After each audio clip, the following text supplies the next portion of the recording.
அன்பார்ந்த நேயர்களே, தமிழ் சொற்கள் அறிவோம் என்ற நிகழ்ச்சியில் இன்றைக்கி நம்ம பார்ப்பது கோமியம் என்பது வடமொழி, மூத்திரம் அல்லது சிறுநீர் என்பது தான் தமிழ் சொல்லாகும். அதேபோல் கோமாதா என்பது வடமொழி, மாடு என்பது தான் தமிழ் சொல்லாகும். லோகம் என்பது வடமொழி, உலகம் என்பது தான் தமிழ் சொல்லாகும். யாத்திரை என்பது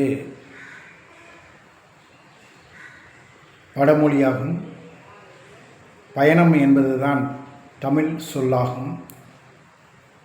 பாதரக்ஷை என்பது வடமொழியாகும்.